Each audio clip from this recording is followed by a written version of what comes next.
in Ankara. So I was in Turkey working as a British diplomat for 4 years between 2011 and 15, dealing with the, I guess, the emergence of the extremist threat on NATO's southern border.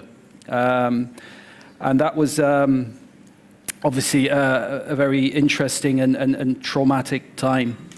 I think if we'd had a Turkish panelist with us today, for example, and we were talking, I'm sure we'd be hearing about, in the context of this point, about what are the fundamental drivers, what is drawing in extremists from around Europe into the melting pot of Mesopotamia.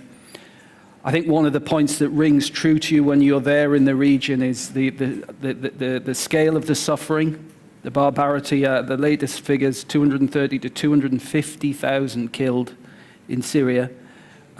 This is conflict on a scale that Europe last saw in the 1940s. This is truly something, I think, the world's worst humanitarian catastrophe of the 21st century.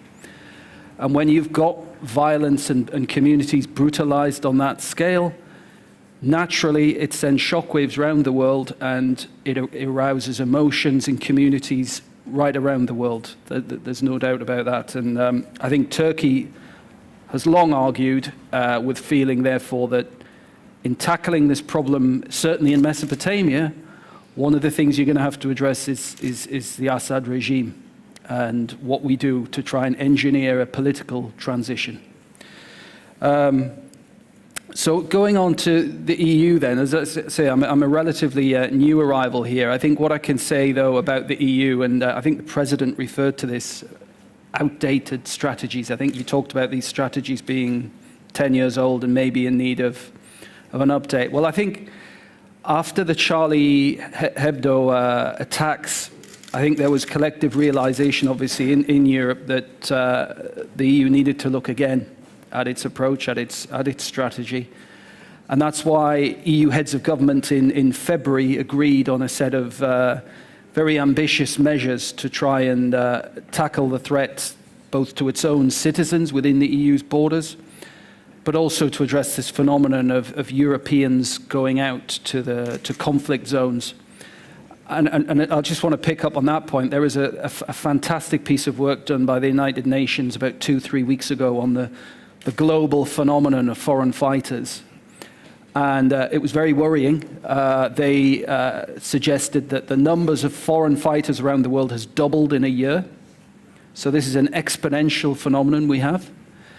And that I think they talked of a figure overall around the world. I'm not just talking about Iraq, Syria, other conflict zones, of something like 25,000 foreign fighters in the world now, representing over half the countries in the world. So this is, when we talk about threats to collective security, well, this is a clear and present and imminent one, I would say. The figures for Europe that I've seen suggest something of the order of 5,500 Europeans largely have gone to Syria and Iraq. I know in the case of the UK, I've seen a figure of about 700, for example. The figure for France is higher, over 1,000. This, I think, has provoked the EU to look again at what it can do in its communities. But let me, as I said, in February, what EU heads of state and government agreed was that we should look at trying to introduce a more robust approach in 3 basic areas. First is obviously the first duty of any government, that's ensuring the security of your own citizens. So that was the first area where we thought we needed to act.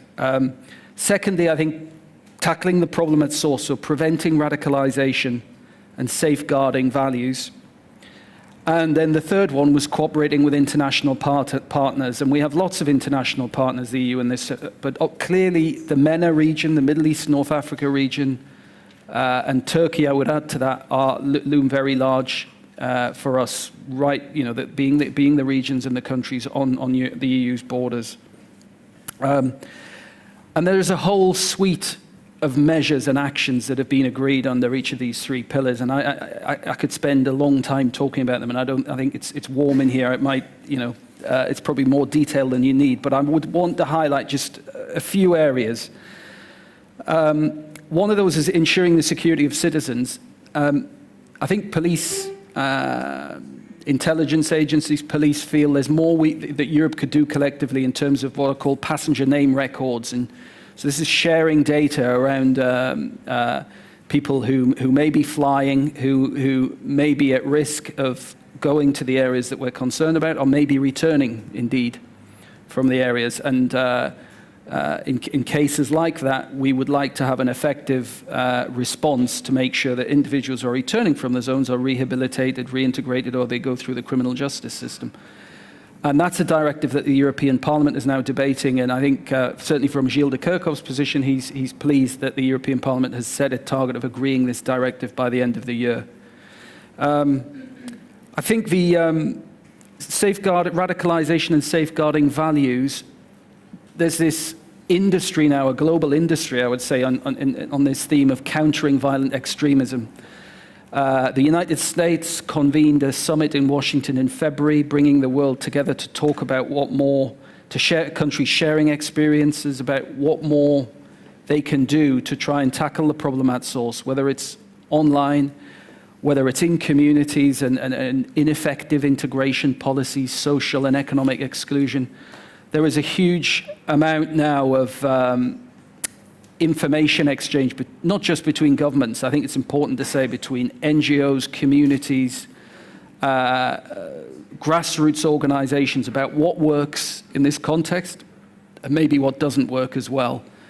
But that's very much, obviously, that is a work in progress. And I know the United States intends to get the world together again at the end of September in New York at the UN General Assembly, 70th anniversary, to talk about what we actually, what we now do around this theme of countering violent extremism. The third, I mentioned cooperating with international partners. I think that's the third thing, and then I'll close it there. But that, Gilles we are going to Turkey in 10 days' time, for example. There's going to be the EU is very much committed to reaching out to partner governments, Tunisia, in Morocco, in Lebanon, in Turkey, to sit down. And I think, again, picking up on a point somebody made earlier, it's really important, I think, that the EU, NATO countries speak to the countries on the front line, those that are most directly exposed to this phenomenon. And we shouldn't forget that certainly in the Mesopotamian context, Daesh, Jabhat al-Nusra, other extremist groups, the people who are overwhelmingly the victims of these groups are Muslims themselves. I should have mentioned at the outset as well, one thing I would say is the role of the European Commission. I think it has an incredibly important role here. It's one of the world's premier international aid organizations. It has a huge development budget. And I think the Commission are giving a lot of thought to how it might link up its aid interventions to extremism, to countering extremism. And as you can imagine, it's what's driving this phenomenon. Well, I think we can all agree it's partly social and economic exclusion, education. These are key issues, and I think the EU has potentially a huge soft power role to play there. With its aid, and also in promoting. I think Europe has a really great story to tell. It's easy to get downhearted at times like this, but there are huge numbers of positives. And I would point to the diaspora communities in Europe who are well integrated, who are thriving, prospering. And I think that's one of the most positive messages that we can send back to the purveyors of the hate, that Europe is a model of, can be a model of communal well-being, mutual support and prosperity. And it can also, of course, be a model in terms of tackling counter-terrorism. I mean, I come from the UK. We had a long-running terrorist problem in Northern Ireland, characterized by sectarian hatred, mistrust between communities. I grew up with that going on in the background, and if you'd asked me in the 1980s, was that ever going to end? It felt, no, that was going to be part of my landscape, part of my lifetime. Well, look what happened there. The Spanish example too. with ETA. These things, Europe has a track record here of managing to overcome significant problems with terrorism. But I've said enough now. I think I'll leave it there. Thank you, Peter Spoor. I was trying to identify the keywords in your speech, and I found one, Turkey. You said Turkey at least 25 times. Anybody from Turkey in the audience? Okay. So I'm sure that we will return to Turkey. I noticed that when you tweet, half of your tweets are in Turkish, actually. Yeah, Turkey is a very important country, and definitely we'll return to Turkey and to Syria. But now I would like to turn to the next speaker in my list, to Norman Benotman, and ask you to introduce yourself, because you have a Romanesque biography. Spicy maybe, but... I'll take it as a compliment. In any case, it's a good starting point to start with before you introduce the Quilliam Foundation, which you represent, and also deliver your messages. But over to you, sir. Thank you. Yeah, first of all, if there's a lot of academics here, I'm so sorry, because maybe I'm going to upset them, because I think they are one of the main problems when it comes to counterterrorism. I'm talking about the real work of counterterrorism.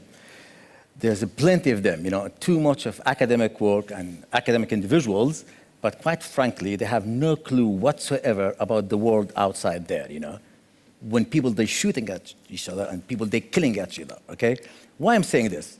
Because now, if we assess the international global agenda about counterterrorism, what's the goals and the aims has been set up by the international community, okay? That should be the main start, What is the international community, if it does exist, global agenda when it comes to counterterrorism?